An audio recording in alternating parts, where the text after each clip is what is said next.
സഹോദരന്മാരെ സഹോദരികൾ, അല്ലാഹുവിന്റെ വിധി വിലക്കുകൾ മുറുകെ പിടിച്ചുകൊണ്ട് അവന്റെ യഥാർത്ഥ ദാസന്മാരും സത്യവിശ്വാസികളും മുത്തക്കികളുമായി ജീവിക്കണമെന്ന് ഒന്നാമതായി എന്നോടും തുടർന്ന് നിങ്ങളോട് വസിയത്ത് ചെയ്യാൻ ഉപദേശിക്കുകയാണ്. സൂറ ഹശ്റിന്റെ 9-10 ആയത്തുകളാണ് ഞാൻ നിങ്ങളെ ഓതി കേൾപ്പിച്ച ആയത്തുകൾ. അവർക്ക് മുമ്പ് ഈമാനും ഭവനവും സജ്ജരാക്കി വെച്ചവർ, യുഹിബ്ബൂന മൻ ഹാജറ ഇലൈഹിം, അവരിലേക്ക് ഹിജറ ചെയ്ത് വരുന്നവരെ അവർ സ്നേഹിക്കുന്നു. വലയജിദൂന ഫീ സുദൂരിഹിം ഹാജതൻ മിമ്മാ ഊതു, അവർ അവർക്ക് നൽകുന്നതിൽ അവരുടെ മനസ്സിൽ യാതൊരു ആവശ്യവും അവർ കാണുന്നില്ല. വയുസിറൂന അലാ അൻഫുസിഹിം വലൗ കാന ബിഹിം ഖസാസ, അവർ ആവശ്യക്കാരായിരിക്കെ തന്നെ തങ്ങളുടെ സഹോദരന്മാർക്ക് അവർ മുൻഗണന നൽകുന്നു. വമൻ യൂഖ ശുഹ നഫ്സിഹി ഫഉലൈക ഹുമുൽ മുഫ്ലിഹൂൻ, ആർ സ്വന്തം മനസ്സിനെ പിശുക്കിൽ നിന്ന് മോചിപ്പിക്കുന്നുവോ അവരാണ് വിജയിച്ചവർ. വല്ലദീന ജാഉ മിൻ ബഅദിഹിം യഖൂലൂൻ, അവർക്ക് ശേഷം വന്നവർ അവർ പറഞ്ഞുകൊണ്ടിരിക്കും, അല്ലെങ്കിൽ അവർ പ്രാർത്ഥിച്ചുകൊണ്ടിരിക്കും, നീ ഞങ്ങൾക്ക് പുറത്തു തരണം, ഈമാനിലൂടെ ഞങ്ങൾക്ക് മുമ്പേ കടന്നുപോയവർക്കും നീ പുറത്തു കൊടുക്കണം. വിശ്വാസികളായ ആളുകളെ സംബന്ധിച്ച് ഞങ്ങളുടെ മനസ്സിൽ നീ ഒരു വെറുപ്പും ഉണ്ടാക്കരുത്.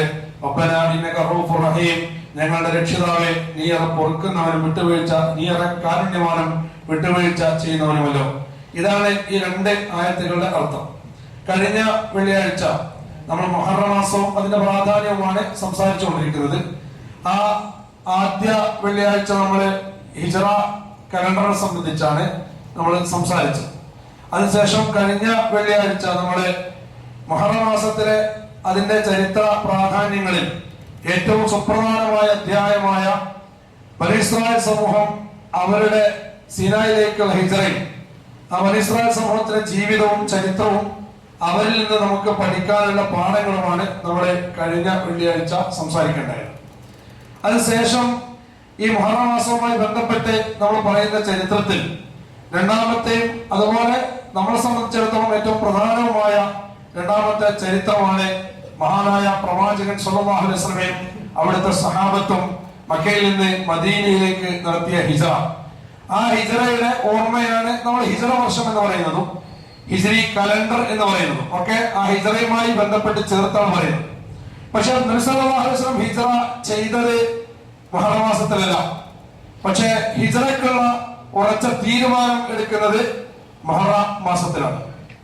നബി സല്ലല്ലാഹു അലൈഹി വസല്ലമയെ സംബന്ധിച്ച് നമ്മൾ പറയുമ്പോൾ നമ്മളെ ഹിജറയുടെ വിഷയത്തിലേക്ക് കടന്നു വരുന്നതിന് മുമ്പ് ആരാണ് പ്രവാചകൻ സല്ലല്ലാഹു അലൈഹി വസല്ലം, എങ്ങനെയാണ് നമ്മൾ നബി സല്ലല്ലാഹു അലൈഹി വസല്ലമയെ മനസ്സിലാക്കുന്നത്? ഇന്ന് പൊതുവിൽ മുസ്ലിം സമൂഹം നബി സല്ലല്ലാഹു അലൈഹി വസല്ലമയെ മനസ്സിലാക്കുന്ന ഒരു കാഴ്ചപ്പാടുണ്ട്. ആ കാഴ്ചപ്പാട് വളരെ സ്വാത്വികനായ, പരമഭക്തനായ, എല്ലാ ഇബാദത്തുകളും അഥവാ ആരാധനാ സംബന്ധമായ എല്ലാ കർമ്മങ്ങളും, നമസ്കാരവും ദിക്റും സ്വലാത്തും അതുപോലെ തന്നെ തഹ്മീദും തക്ബീറും തഹ്ലീലും ഒക്കെ വളരെ ഭംഗിയായി ഉച്ചരിക്കുന്ന, നല്ല വെടിപ്പിൽ വസ്ത്രം ധരിച്ച, നല്ല തേച്ച് കുളിച്ച് വൃത്തിയുള്ള അങ്ങനെയുള്ള ഒരു വളരെ സ്വാത്വികനായ പരമഭക്തനായ ഒരു മനുഷ്യന്റെ കാഴ്ചപ്പാടാണ് നമുക്ക് റസൂലിനെ സംബന്ധിച്ചുള്ളത്. അത് ശരിയുമാണ്. നബി സല്ലല്ലാഹു അലൈഹി വസല്ലമക്ക് അങ്ങനെ വ്യക്തിപരമായ ഒരു സ്വാത്വിക ഭാവവും ഒരു ഗുണവും ഉണ്ട്. പക്ഷേ അതിനപ്പുറം റസൂലിന് സ്ഥാനമുണ്ട്. അതിനപ്പുറമുള്ള സ്ഥാനം ഈ ലോകത്തിനെ മാറ്റി മറിച്ച 1400 വർഷങ്ങളായിട്ട് ലോകത്ത് സാന്നിധ്യമായി നിലകൊണ്ടുകൊണ്ട് മാറ്റങ്ങൾ സൃഷ്ടിച്ചുകൊണ്ടിരിക്കുന്ന ഒരു വിപ്ലവ നായകന്റെ, മാറ്റങ്ങൾക്ക് തുടക്കം കുറിച്ച ഒരു മഹാനായ പ്രവാചകന്റെ, വിപ്ലവകാരിയുടെ ഒരു ഭാവം നമ്മൾ ഒരിക്കലും പ്രവാചകന് കൊടുക്കാറില്ല. അത് കൊടുക്കുന്ന പലപ്പോഴും മുസ്ലിങ്ങൾക്ക് തന്നെയും ഇഷ്ടമില്ല. മുസ്ലിങ്ങളിൽ തന്നെ തൽപര കക്ഷികളായ പലരും അത്തരം ഒരു ചിത്രത്തിൽ റസൂൽ സല്ലല്ലാഹു അലൈഹി വസല്ലം കൊണ്ടുവരാൻ താല്പര്യപ്പെടാറുമില്ല. അതിനപ്പുറത്ത് നബി സല്ലല്ലാഹു അലൈഹി വസല്ലം പല പുണ്യാളന്മാരും കഴിഞ്ഞു പോയിട്ടുണ്ട്. അങ്ങനെ പല മതങ്ങളിലും പല ഭക്തന്മാരും യോഗികളും പല പുണ്യാളന്മാരും കടന്നുപോയ കൂട്ടത്തിൽ ഒരു പുണ്യാളനായി റസൂലിനെ കണക്കാക്കും. അങ്ങനെ എല്ലാവരും ആദരിക്കപ്പെടുന്ന സമാദരണീയനായ പരമഭക്തനായ സ്വാത്വികനായ കടന്നുപോയ ഒന്നിനെയും നോവിക്കാതെ, ഒന്നിനെയും ഉപദ്രവിക്കാതെ, യാതൊരു ഒരു ഉപദ്രവം ചെയ്യാതെ അങ്ങനെ ജീവിച്ച് തീർത്ത് കടന്നുപോയ ഒരു സ്വാത്വികനായ മനുഷ്യൻ എന്നൊരു കാഴ്ചപ്പാട് റസൂൽ നോക്കാറുണ്ട്. പക്ഷേ റസൂൽ എന്നതുപോലെ സ്വാത്വികനായ ഒരു സ്വാത്വിക ഭാവമുണ്ട്. അതിരിക്കാൻ തന്നെ നബി സല്ലല്ലാഹു അലൈഹി വസല്ലം വിപ്ലവകാരിയുടെ ഭാവവും റസൂലുണ്ട്. ചരിത്രത്തിൽ ഒരു സംസാരം ഇങ്ങനെ കേൾക്കാം.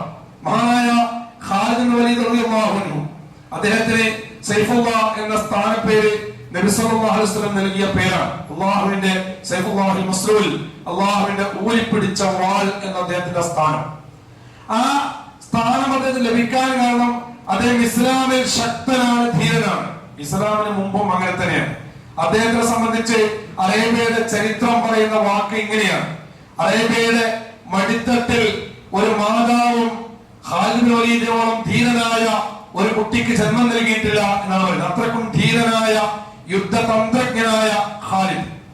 ആ ഖാലിദാണ് ഇസ്ലാമിന്റെ ശത്രുവായി ഉഹദിന്റെ രണാങ്കണത്തിൽ ഖുറൈശികളുടെ കുതിരപ്പടയിൽ നയിച്ച് കടന്നു വന്നത്. അദ്ദേഹം അന്ന് ഉഹദിന്റെ രണാങ്കണത്തിലേക്ക് ഐലാ പർവ്വതം കടന്ന് വരുന്ന ഘട്ടത്തിൽ നബി സല്ലല്ലാഹു അലൈഹി വസല്ലം റസൂലിന്റെ സൈന്യത്തിനെ സജ്ജമാക്കി നിർത്തിയ കാഴ്ച ഖാലിദ് കാണുന്നുണ്ട്. ഉഹദ് പർവ്വതം പിറകെയും ഇസ്ലാമിക സൈന്യം മുമ്പിലുമായി സൈന്യത്തിനെ സജ്ജമാക്കി റസൂൽ നിർത്തിയിട്ടുണ്ട്. ആ കാഴ്ച കണ്ട ഖാലിദ് അന്ന് റസൂലിന്റെ ആ സൈനിക നടപടി, ആ സൈന്യത്തിനെ സജ്ജീകരിച്ച രീതിയെ സംബന്ധിച്ച് പറഞ്ഞത്, അന്ന് ഞാൻ മനസ്സിലാക്കിയിട്ടുണ്ട്, ആ ഒറ്റ കാഴ്ചയിൽ ഞാൻ മനസ്സിലാക്കിയിട്ടുണ്ട്, മുഹമ്മദ് ചില്ലറക്കാരനല്ല, മുഹമ്മദ് നല്ല യുദ്ധതന്ത്രം അറിയുന്ന യുദ്ധതന്ത്രജ്ഞനാണ് മുഹമ്മദ് എന്ന് അന്നത്തെ ഒറ്റ നോക്കിൽ എനിക്ക് മനസ്സിലായി. അഥവാ അറേബ്യയുടെ ചരിത്രം കണ്ട ഏറ്റവും വലിയ യുദ്ധതന്ത്രജ്ഞൻ റസൂലുള്ളാഹി സ്വല്ലല്ലാഹു അലൈഹി വസല്ലമയെ സംബന്ധിച്ച് പറയുകയാണ്, ആ പ്രവാചകൻ വളരെ കഴിവുറ്റ ഒരു യുദ്ധ തന്ത്രജ്ഞനായിരുന്നു. അഥവാ റസൂലിന് അങ്ങനെ ഭാവമുണ്ട്. അതിലേക്ക് ചേർത്ത് പറയുമ്പോൾ ഹിജ്റ എന്ന് പറയുമ്പോൾ, നമ്മൾ ഹിജ്റ വായിക്കുമ്പോഴും പലപ്പോഴും വായിക്കാറുള്ളത് റസൂലും സഹാബത്തും മക്കയിൽ നിന്ന് മദീനയിലേക്ക് പോയ ചരിത്രമാണ് ഹിജ്റ. അങ്ങനെ ചുരുക്കി പറയുന്നത്, അങ്ങനെ പോയ ചരിത്രം തന്നെയാണ് ഹിജ്റ. പക്ഷെ എന്തിനാണ് പോയത്, എങ്ങനെയാണ് പോയത്, നബി സല്ലല്ലാഹു അലൈഹി വസല്ലം ആ പോക്കിന് മുമ്പ് എന്തെല്ലാം നടപടികൾ സ്വീകരിച്ചു, ഇതിലേക്കൊന്നും നമ്മൾ കടക്കാറില്ല. അതിനപ്പുറം റസൂലിനും കൂട്ടർക്കും മക്കയിൽ നിൽക്കാൻ പറ്റാത്ത നിൽക്കക്കല്ലില്ലാതായപ്പോൾ, ഒരു നിലക്കും മക്കയിൽ ജീവിക്കാൻ സാധ്യമല്ല എന്ന് വന്നപ്പോൾ ഹിജ്റ ചെയ്തു. ഇനി അതിലും കവിച്ച് പറഞ്ഞാൽ അവർ മക്കയിൽ നിന്ന് ഒളിച്ചോടി, അവര് പ്രാണരക്ഷാർത്ഥം അവർ മക്ക വിട്ട് മദീനയിലേക്ക് പോയി അവിടെ അഭയം തേടി എന്നൊക്കെ വേണമെങ്കിൽ അങ്ങനെയൊക്കെ ചുരുക്കി പറയാറുണ്ട്. പക്ഷേ ചരിത്രം വായിക്കുമ്പോൾ നബി സല്ലല്ലാഹു അലൈഹി വസല്ലമയുടെ ഹിജ്റ അങ്ങനെ ഒരു ഒളിച്ചോട്ടമായിരുന്നോ, ഒരു ആത്മക്ഷാതമുള്ള ഒരു അഭയാർത്ഥിയായി ഒരു അഭയം തേടിയുള്ള പോക്കായിരുന്നു റസൂലിന്റെ പോക്ക്? അതല്ല, അതിനേക്കാൾ അപ്പുറം റസൂല് വല്ലതും അതിൽ കണ്ടിരുന്നോ? റസൂൽ സല്ലല്ലാഹു അലൈഹി വസല്ലം ചരിത്രം നമ്മള് അങ്ങനെ വായിക്കാറില്ല. അതിനപ്പുറം ഹിജ്റ വായിക്കുമ്പോൾ പിന്നെ ഈ കഥ പറഞ്ഞു കഴിഞ്ഞാൽ പിന്നെ തൊട്ടടുത്ത് പറയാ, മദീനയിൽ നബി സല്ലല്ലാഹു അലൈഹി വസല്ലമയും സഹാബത്തിനെയും മദീനക്കാർ വരവേറ്റ ചരിത്രമാണ്. ആ പാട്ട് നമ്മൾ നല്ല ഈണത്തിൽ പാടി കൊട്ടി തകർത്താടി അങ്ങനെ അതിന്റെ ആ മാധുര്യം അങ്ങനെ പറഞ്ഞു വെക്കാറുണ്ട്. മദീനയിൽ നബി സല്ലല്ലാഹു അലൈഹി വസല്ലം എത്തുന്നതും ഈന്തപ്പനയോലകൾ എന്തി അവരെ സ്വീകരിച്ചു എന്ന ആ പാട്ടുപാടി റസൂലിനെ സ്വീകരിച്ചതും, റസൂലിന്റെ ഒട്ടകത്തിന്റെ പിറകിൽ അന്ന് മദീനക്കാർ ആതിഥ്യം വരാൻ പിറകെ കൂടിയതും, അങ്ങനെ റസൂൽ അതിഥിയായി ജീവിച്ചതും, പിന്നെ റസൂലിന്റെ ആ യസ്രിബ് വന്ന് മദീനത്തുൻ നബിയായി റസൂലിന്റെ പട്ടണമായി മാറിയതുമായ കഥ നമ്മൾ പറയും. അതിന്റെ ഒരു മാസ്മരികമായ ഒരു വൈകാരികമായ കഥ നമ്മൾ പറഞ്ഞു വെക്കാറുണ്ട്. പക്ഷെ അതിനു മുമ്പ് മദീന കണ്ടെത്താൻ റസൂൽ കുറെ പണിയെടുക്കുന്നുണ്ട്. നബി സല്ലല്ലാഹു അലൈഹി വസല്ലം മക്കയിൽ 13 വർഷക്കാലം ജീവിക്കുമ്പോൾ ആ 13 വർഷക്കാലത്തെ ജീവിതം ഏതാണ്ട് വർഷങ്ങൾ പിന്നിട്ടപ്പോൾ റസൂൽ അറിയാം, ഞാൻ ഈ കൊണ്ടുവന്ന ഈ വിശ്വാസം എന്തൊരു വിശ്വാസമാണ് ഞാൻ കൊണ്ടുവന്നത്, ആ വിശ്വാസം ഈ നാട്ടിൽ നടപ്പിലായാൽ എന്ത് മാറ്റങ്ങളാണ് ഉണ്ടാവുക, അത് റസൂലിന് അറിയാം. റസൂൽ അത് പറയുമ്പോൾ റസൂലിന്റെ മുമ്പിൽ റസൂലിന്റെ കേൾവിക്കാരായിരിക്കുന്ന ആ ശ്രോതാക്കളായ അന്നാട്ടിലെ മനുഷ്യർക്കൊക്കെ അറിയാം റസൂൽ എന്താണ് പറയുന്നത്, എന്തിനാക്കാണ് ജനങ്ങൾ ക്ഷണിച്ചുകൊണ്ടിരിക്കുന്നത്. റസൂൽ പറയുന്ന ഈ സംഗതി യാഥാർത്ഥ്യമായാൽ എന്താണ് ഇവിടെ സംഭവിക്കുക, ആ എന്താണ് സംഭവിക്കുക എന്ന ഉത്തമ ബോധ്യം റസൂലിന്റെ ശത്രുക്കൾക്കുള്ളത് കൊണ്ടാണ് റസൂൽ അവിടെ നിക്കപ്പൊറുതി കൊടുക്കാതിരുന്നത്. അങ്ങനെയാണ് റസൂല് ഹിജ്റയെ പറ്റി ചിന്തിക്കേണ്ടി വരുന്നതും. അഥവാ ഞാൻ ഉദ്ദേശിക്കുന്ന ഈ ദീൻ, ഞാൻ പഠിച്ച, ഞാൻ മനസ്സിലാക്കിയ, അല്ലാഹു സുബ്ഹാനഹു വ തആല വഹയിലൂടെ എനിക്ക് എത്തിച്ചെന്ന ഈ ദീൻ അതിന്റെ പൂർണ്ണാർത്ഥത്തിൽ ഇവിടെ സാക്ഷാത്കരിക്കാൻ മക്കയുടെ മണ്ണ് പാകപ്പെട്ടിട്ടില്ല. അതിന് പാകപ്പെട്ട ഒരു മണ്ണ് കിട്ടേണ്ടിയിരിക്കുന്നു. ആ മണ്ണ് തേടി റസൂൽ സഞ്ചരിച്ചു. ആ സഞ്ചാരത്തിലാണ് റസൂല് ഒരു തവണ ത്വായിഫിനെ റസൂല് കണ്ടത്. ത്വായിഫ് അതിന് പറ്റുമോ എന്ന് റസൂൽ പരിശോധിക്കുന്നുണ്ട്. ത്വായിഫിലേക്ക് റസൂൽ പോകുന്നുണ്ട്. പക്ഷേ ത്വായിഫ് റസൂൽ പ്രതീക്ഷിച്ചെങ്കിലും ത്വായിഫിൽ നിന്ന് റസൂൽ പ്രതീക്ഷിച്ച മറുപടി അല്ല കിട്ടിയത്. ത്വായിഫിൽ നിന്ന് കൂക്കിവിളിയും കല്ലേറും ആട്ടിയോടിക്കലുമാണ് റസൂൽ ലഭിച്ചത്. അങ്ങനെ ത്വായിഫ് വിട്ട് മക്കയിലേക്ക് തിരിച്ചെത്തിയ റസൂൽ, പക്ഷേ മനസ്സിൽ അപ്പോഴുമുണ്ട് മക്കയല്ലാത്ത ഈ സന്ദേശം, ഈ ദീൻ മണ്ണിലിറക്കാൻ പറ്റിയ ഒരു മണ്ണ് വേണം. ആ മണ്ണ് റസൂൽ അന്വേഷിച്ചുകൊണ്ടേയിരുന്നു. അങ്ങനെ ഇരിക്കുമ്പോഴാണ് മദീനയിൽ നിന്ന് കച്ചവടക്കാർ മുതൽ റസൂലിനെ കേട്ടറിഞ്ഞ് ഇസ്ലാം സ്വീകരിച്ച ആളുകൾ ഹജ്ജിനായിട്ട് മക്കയിൽ വരുന്നത്. അതാണ് അവർ റസൂലുമായിട്ട് അഖബ താഴ്വരയിൽ വെച്ച് സന്ധിക്കുന്നതും ഒന്നാം അഖബ ഉടമ്പടി നടക്കുന്നതും. അപ്പോ ആളുകൾക്ക് ഇസ്ലാം നന്നായിട്ട്, ഞങ്ങൾ റസൂലിനെ കണ്ടവരല്ല, റസൂലിനെ കേട്ടവരാണ്, അങ്ങനെ ഇസ്ലാം സ്വീകരിച്ചവരാണ്. ആളുകൾക്ക് നന്നായിട്ട് ദീൻ പറഞ്ഞു കൊടുക്കാൻ പറ്റിയ നല്ലൊരാളെ ഞങ്ങൾക്ക് നിയോഗിച്ചു തരണം.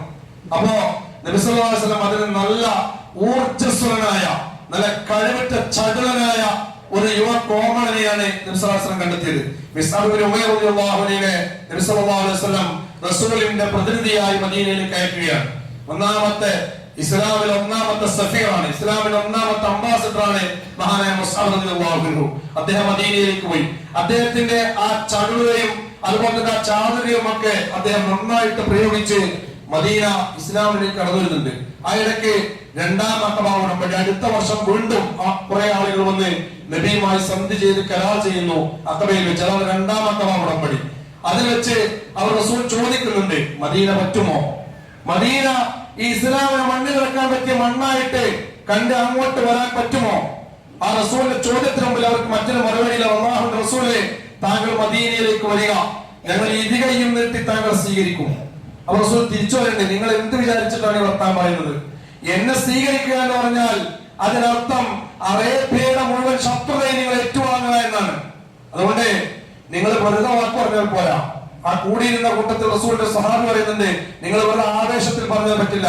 റസൂലിനെ നിങ്ങൾ ഏറ്റെടുത്താൽ റസൂലിന്റെ ജീവൻ നിങ്ങളുടെ ബാധ്യതയാണ്, സംരക്ഷണം നിങ്ങളുടെ ഉത്തരവാദിത്തമാണ്. അപ്പൊ അവർ പറയുന്നുണ്ട്, ഞങ്ങൾ അവസാനത്തെ തുള്ളി ചോര വരെയും ഞങ്ങൾ റസൂലിനെ സംരക്ഷിക്കും. റസൂൽ മദീനയിലേക്ക് വരിക. മദീന പാകപ്പെട്ട മണ്ണാണ്, അത് പാകപ്പെടുത്തി എടുക്കാം. അങ്ങനെ റസൂൽ മദീനയിൽ പ്രതീക്ഷ വെക്കുന്നുണ്ട്.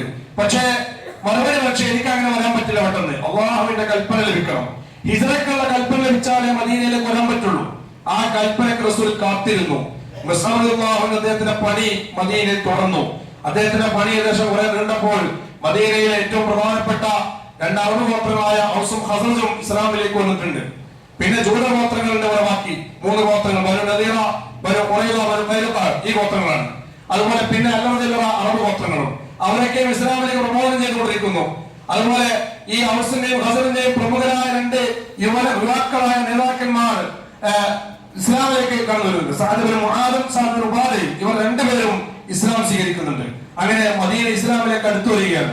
റസൂൽ സല്ലല്ലാഹു അലൈഹി വസല്ലമക്ക് ഹിജ്റയ്ക്കുള്ള സന്ദേശം ലഭിച്ച്, അനുമതി ലഭിച്ച് റസൂൽ സഹാബത്തിന് ആദ്യം പറഞ്ഞേച്ച് അവസാനമായിട്ട് നബി സല്ലല്ലാഹു അലൈഹി വസല്ലം ഹിജ്റ മദീനയിലേക്ക് എത്തുന്നു. അഥവാ വളരെ പ്ലാനിങ്ങോട് കൂടിയാണ് റസൂൽ പോകുന്നത്. ആ പോകുന്ന യാത്രയിൽ ഖുറൈശികൾ ഇനാം പ്രഖ്യാപിച്ചു. റസൂലിന്റെ ജീവനോടെയോ റസൂലിനെ കൊന്നിട്ടോ എങ്ങനെ എത്തിയാലും ശരി 100 ഒട്ടകമാണ് ഇനാം. ആ ഇനാം കിട്ടാൻ വേണ്ടി പരക്കം പാഞ്ഞുകൊണ്ടിരിക്കുക. ആ യാത്രയിലാണ് ത്വായിഫുകാരനായ സുറാഖ നബി സല്ലല്ലാഹു അലൈഹി വസല്ലമയും അബൂബക്കർ സിദ്ദീഖ് റളിയല്ലാഹു അൻഹും പോകുന്ന കാഴ്ച മണലാരണ്യത്തിൽ കാണുന്ന മരുഭൂമിയിൽ വെച്ച് റസൂലിനെ പിടിക്കാനായിരുന്നത്. ആ പിടിക്കാനായിരുന്ന സുറാഖയുടെ ഒട്ടകത്തിന്റെ കുളമ്പ് മണലിൽ താഴ്ന്ന് പിടിക്കാൻ സാധിക്കാതെ റസൂലിന് കീഴടങ്ങി അഭയം ചോദിച്ച സുറാഖയെ അത് ത്വായിഫിലേക്ക് തിരിച്ചയക്കുമ്പോൾ നബി സല്ലല്ലാഹു അലൈഹി വസല്ലം സുറാഖയോട് പറയുന്നുണ്ട് ഒരു വാക്ക്, സുറാഖ, താങ്കൾ പോവുക, താങ്കൾ പോകുമ്പോ അഭയം നൽകി താങ്കളുടെ ജീവൻ ഞങ്ങൾ രക്ഷിച്ചു വിടുകയാണ്. പക്ഷെ ഒരു പ്രതിഫലം ഞങ്ങൾ ഈ പോകുന്ന വാർത്തകളോട് പറയരുത്. രണ്ടാമതായി താങ്കളോട് ഞാൻ ചോദ്യം ചോദിക്കട്ടെ, താങ്കളുടെ കയ്യിൽ ഹിർക്കലിന്റെ അധികാരത്തിന്റെ അങ്കികളുണ്ടല്ലോ, ആ അധികാരത്തിന്റെ 2 വളകൾ അത് താങ്കളുടെ കയ്യിൽ അണിയിക്കപ്പെട്ടാൽ എങ്ങനെയുണ്ടായിരിക്കും സുറാഖ? അപ്പോ സുറാഖ ഒരു സംശയത്തോടു കൂടി റസൂലിനോട് ചോദിക്കുന്നുണ്ട്, താങ്കൾ ഏത് ഹിർക്കലിനെ പറ്റിയാ പറയുന്നത്? റോമാ സാമ്രാജ്യത്തിന്റെ ഭരണാധികാരി ഹുർമുസാന്റെ മകൻ ഹിർക്കലിനെ സംബന്ധിച്ചാണോ താങ്കൾ പറയുന്നത്? അപ്പൊ റസൂൽ സല്ലല്ലാഹു അലൈഹി വസല്ലം അതെ, ഞാൻ പറയുന്നത് റോമാ സാമ്രാജ്യത്തിന്റെ ഭരണാധികാരി ഹുർമുസാന്റെ മകൻ ഹിർക്കലിന്റെ. അപ്പൊ സുറാഖ പുഞ്ചിരിച്ചു. കാരണം ആരാണ് ഈ പറയുന്നത്? മക്കയിൽ അവരുടെ കാഴ്ചപ്പാടിൽ അങ്ങനെയാണ്. മക്കയിൽ നിൽക്കാൻ സാധിക്കാതെ ജീവനും കൊണ്ട് ഓടുന്ന ഒരു അഭയാർത്ഥിയായി മദീനയിലേക്ക് പോകുന്ന വ്യക്തി പറയുകയാണ്, നാളെ ഹുർമുസാന്റെ മകൻ ഹിർക്കലിന്റെ കയ്യിൽ അധികാരത്തിന്റെ അങ്കി എന്റെ കയ്യിൽ അണിയുക, അത് സംഭവിക്കും. അപ്പോ ആ പുഞ്ചിരിക്ക് മറുപടിയായി റസൂൽ പറഞ്ഞു, അതേ സുറാഖ, താങ്കൾക്ക് കാത്തിരിക്കാം, താങ്കൾക്ക് കാത്തിരിക്കാം. ചരിത്രം മുന്നോട്ട് പോകുമ്പോൾ അത് യാഥാർത്ഥ്യമാകും. സുറാഖ കാത്തിരുന്നു. കാലം ഏറെ മുന്നോട്ട് പോയി. റസൂൽ മദീനയിലെത്തി. മദീന ഇസ്ലാമിന്റേതായി, മദീന വളർന്ന് വലുതായി. അങ്ങനെ റസൂലിന്റെ വഫാത്തിന്റെ ഏതാണ്ട് 1-2 വർഷം മുമ്പാണ് മഹാനായ സുറാഖത്ത് ബിൻ മാലിക് ഇസ്ലാമിന്റെ ഭാഗമാകുന്നത്. അദ്ദേഹം മുസ്ലിമായി. നബി സല്ലല്ലാഹു അലൈഹി വസല്ലം വഫാത്തായി. ഖിലാഫത്ത് ആരംഭിച്ചു. അബൂബക്കർ സിദ്ദീഖിന്റെ ഖിലാഫത്ത് അവസാനിച്ചു. മഹാനായ ഉമർ ഖത്താബിന്റെ ഖിലാഫത്ത് ആരംഭിച്ചു. ഉമറിന്റെ ഖിലാഫത്തിൽ ഇസ്ലാമിക സാമ്രാജ്യം പ്രവിശാലമായി, വിസ്തൃതമായി. റോമും പേർഷ്യയും ഇസ്ലാമിന് കീഴടങ്ങി. നേരത്തെ പറഞ്ഞ ഹുർമുസാൻ ഹിർക്കലിന്റെ അധികാരത്തിന്റെ അങ്കി മദീനയിൽ കൊണ്ടുവന്നു. അപ്പൊ ഉമർ വായിന സുറാഖത്ത് ബിൻ മാലിക് എന്ന് വിളിക്കുന്നത് എവിടെയാണ്? സുറാഖത്ത് ബിൻ മാലിക്. അദ്ദേഹം വന്നു. റസൂലുള്ളാഹി സ്വല്ലല്ലാഹു അലൈഹി വസല്ലം ഇങ്ങനെ ഒരു വാക്ക് പറഞ്ഞിരുന്നില്ലേ താങ്കളോട്? ഇങ്ങനെ പറഞ്ഞിരുന്നില്ലേ? അഥവാ ഞാൻ പറഞ്ഞത് ശുഭപ്രതീക്ഷയാണ് ഹിജ്റ. വല്ലാത്ത പ്രതീക്ഷ, വാനോളം പ്രതീക്ഷ, നിരാശയുടെ, സ്വന്തം നാടും വീടും കുടുംബവും സ്വത്തും എല്ലാം ഉപേക്ഷിച്ച്, സ്വന്തം കൂട്ടുകുടുംബം എല്ലാം ഉപേക്ഷിച്ച് സ്വന്തം നാട് വിട്ടുപോവുകയാണ്. പക്ഷേ റസൂൽ സല്ലല്ലാഹു അലൈഹി വസല്ലമയുടെ വാക്ക് ആ പ്രതീക്ഷയ്ക്ക് ഒരു കുറവില്ല. നബി സല്ലല്ലാഹു അലൈഹി വസല്ലം ആ റസൂലിന്റെ ചരിത്രത്തിൽ, ആ മഹാനായ മനുഷ്യന്റെ ചരിത്രത്തെ നമ്മൾ പഠിച്ചാൽ റസൂൽ സല്ലല്ലാഹു അലൈഹി വസല്ലം എനർജറ്റിക് ആയിട്ടല്ലാതെ, പോസിറ്റീവായിട്ടല്ലാതെ സംസാരിച്ചിട്ടില്ല.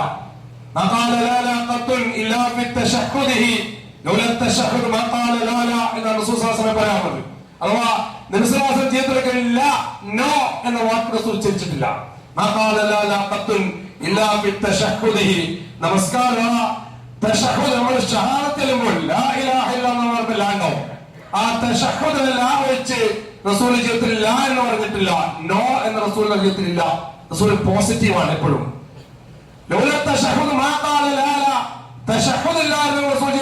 എന്ന് പറയുമായിരുന്നില്ല. അത്രക്കും പോസിറ്റീവായി സംസാരിച്ച പ്രവാചകൻ. ഹിജ്റയുടെ ഏറ്റവും വലിയ സന്ദേശം ബി പോസിറ്റീവ് എന്നാണ്. അഥവാ പോസിറ്റീവ് ആവുക, എപ്പോഴും എനർജറ്റിക് ആവുക, അല്ല നെഗറ്റീവ് ആയിട്ടല്ല. എപ്പോഴും പ്രതീക്ഷയോടുകൂടി, പ്രതീക്ഷാപൂർവ്വം സംസാരിക്കുക, പ്രതീക്ഷ വെച്ച് നിർത്തുക, വാനോളം പ്രതീക്ഷ. മദീനയിലേക്ക് ഹിജ്റ ചെയ്യുമ്പോൾ റസൂൽ പ്രതീക്ഷയാണ്, നാളെ ഈ ഹിജ്റയുടെ അനന്തര ഫലം എന്തായിരിക്കും? റോമും പേർഷ്യയും ഇസ്ലാമിന്റെ അധികാരത്തിന് കീഴിൽ വരും. ആ ചരിത്രം കാണുമ്പോൾ നമുക്ക് കാബയുടെ അകത്തേക്ക് പ്രവേശിക്കാനും കാബയുടെ ഉള്ളിൽ കാണാനും ആഗ്രഹിച്ച റസൂൽ, ആ റസൂലിനെ കാബയുടെ താക്കോൽ സൂക്ഷിപ്പുകാരൻ പിടിച്ച് പുറത്താക്കുന്നുണ്ട്. ഒരു കയറാൻ പാടില്ല, ഞങ്ങളുടെ കുലദൈവങ്ങളുടെ പാരമ്പര്യത്തെയും തള്ളിപ്പറഞ്ഞ താങ്കൾ ഇങ്ങോട്ട് കയറാൻ പാടില്ല. പുറത്തുനിന്ന് റസൂൽ പുറത്ത് നിലവരിച്ചു, ഈ കാബയുടെ താക്കോൽ നാളെ എന്റെ കയ്യിൽ വരും, നാളെ എന്റെ കയ്യിൽ വരും. അത് കേട്ട കൊലീശികൾ പൊട്ടിച്ചിരിച്ചവർ പറഞ്ഞു, താങ്കളുടെ കയ്യിൽ കാബയുടെ താക്കോൽ വരിക, അങ്ങനെയെങ്കിൽ ഞങ്ങൾ ഈ പറഞ്ഞ കുറേശ്ശിയൊന്നും ഹയാത്തിലുണ്ടാവില്ല, ഞങ്ങളൊന്നും ജീവിച്ചിരിക്കാത്തതോ കാലത്ത് കിട്ടും. അതല്ലെങ്കിൽ ഞങ്ങൾ ഇസ്സത്തോടുകൂടി ഈ നാട്ടിൽ ജീവിക്കുന്നുണ്ടാവില്ല. ഞങ്ങൾക്ക് ഇസ്സത്തില്ലാത്ത നിഞ്ഞതായി ഞങ്ങൾ ഈ രാജ്യത്ത് ജീവിക്കുമ്പോ ഒരു രക്ഷയിലേക്ക് താക്കോൽ കിട്ടും. അതിന് മറുപടി റസൂൽ പറഞ്ഞു, അല്ല, നിങ്ങളൊക്കെ ഹയാത്തിലുണ്ടാവും, നിങ്ങളെല്ലാം ഹയാത്തിലുണ്ടാവും, നിങ്ങൾക്ക് ഇന്നുള്ളതിനേക്കാൾ പ്രതാപം വന്നുണ്ടാവും. അങ്ങനെ ഇരിക്കെ ഈ കാബയുടെ താക്കോൽ എന്റെ കയ്യിൽ കിട്ടും. കാലം മുന്നോട്ട് പോയി. റസൂൽ പോസിറ്റീവ് ആവുന്നത്. കാലം മുന്നോട്ട് പോയി. ആ കാലത്തിന്റെ ഒഴുക്കിൽ മക്ക റസൂൽ ജയിച്ചടക്കി. മക്ക ഫത്ഹ് നടന്ന മദീനയിൽ മക്കയിലേക്കുള്ള മാർച്ച്. മക്ക ജയിച്ചടക്കി. മക്കയിൽ വന്ന് മസ്ജിദുൽ ഹറാമിലേക്ക് പ്രവേശിച്ചു റസൂൽ. ആ കാബയുടെ താക്കോൽ നബിസ്വല്ലല്ലാഹു കൈകളിൽ ഇരുന്നിട്ടു. ആ ചരിത്രം കാണാൻ പറ്റും. ചരിത്രത്തിൽ അവിടുന്ന് റസൂൽ ആ കുടുംബത്തെ വ്യക്തി പേരെ ഓർക്കുന്നില്ല. ആ സഹാബിയെ വിളിച്ച് അദ്ദേഹം സഹാബികൾ അതുകൊണ്ട് ഈ താക്കോൽ ആരുടെ കയ്യിൽ ഏൽപ്പിക്കുന്നുണ്ട്. ആ താക്കോൽ അദ്ദേഹം അതേ വ്യക്തിയുടെ കയ്യിൽ ഏൽപ്പിച്ചു എന്ന് പറഞ്ഞു, ഇനി താക്കോൽ താങ്കളും കുടുംബവുമാണ് കയ്യിൽ വെക്കുക, ഇത് അക്രമികളല്ലാതെ നിങ്ങളുടെ കയ്യിൽ തിരിച്ചു വാങ്ങില്ല. 1400 വർഷം ഇപ്പുറം പിന്നിടുമ്പോഴും അതേ കുടുംബമാണ് കാബയുടെ താക്കോൽ ഇന്നും സൂക്ഷിക്കുന്നത്. അത് ചരിത്രമാണ്. അങ്ങനെ ഓരോ ഘട്ടത്തിലും സമയം കണ്ടുപോവുകയാണ്. ഓരോ ഘട്ടത്തിലും ഹിജ്റ നമുക്ക് നൽകുന്ന സന്ദേശം ആ പോസിറ്റീവ് എനർജിയാണ്. അഥവാ വലിയ പ്രതീക്ഷയോടുകൂടി മുന്നോട്ട് പോവുക, ഒരിക്കലും നിരാശ ബാധിക്കാതിരിക്കുക. പ്രത്യേകിച്ച് നമ്മുടേതുപോലെ നടത്തിയിരിക്കുമ്പോൾ നമ്മൾ പ്രവർത്തിക്കുന്നൊന്നും ഫലം കാണുന്നില്ല. നമ്മളെക്കാൾ ശക്തരാണ് ശത്രുക്കൾ. അവർക്ക് അധികാരമുണ്ട്, അവർക്ക് സമ്പത്തുണ്ട്, ആൾബലമുണ്ട്, അതുപോലെ സൈനിക ശക്തിയുണ്ട്, ആയുധങ്ങളുണ്ട്, എല്ലാം ഉണ്ട്. പക്ഷേ പലപ്പോഴും നമ്മുടെ പ്രവർത്തനമൊന്നും ആവുന്നില്ല. പലപ്പോഴും പരാജയം നുണയുമോ എന്ന അവസ്ഥയിലേക്ക് എത്തുന്നു. ആക്രമിക്കപ്പെടുന്നു, പീഡിപ്പിക്കപ്പെടുന്നു, ഒറ്റപ്പെടുത്തപ്പെടുന്നു. ഇങ്ങനെ പല നിലക്കും പല എതിരായിട്ടുള്ള പല പ്രതിബന്ധങ്ങളും കടന്നു വരുമ്പോഴും ഇല്ല, അതിന്റെ മുമ്പിലൊന്നും തകരാൻ ഞങ്ങൾ സന്നദ്ധരല്ല. ഞങ്ങൾ തകരാൻ ഒരുക്കമല്ല. അതല്ല ഇസ്ലാമിന്റെ ചരിത്രം, അതല്ല ഹിജ്റയുടെ ചരിത്രം, അതല്ല റസൂലിന്റെ ചരിത്രം. ആ ചരിത്രവും ആ ഗുണപാഠവുമാണ് ഹിജ്റയിൽ നിന്ന് നമ്മൾ ഒന്നാമതായിട്ട് ഉൾക്കൊള്ളേണ്ടത്. അല്ലാഹു സുബ്ഹാനഹു വ തആല നമ്മേവരെയും അനുഗ്രഹിക്കുമാറാവട്ടെ. أقول قولي هذا وأستغفر الله لي ولكم ولسائر المسلمين من كل ذنب واستغفروه إنه هو الغفور الرحيم.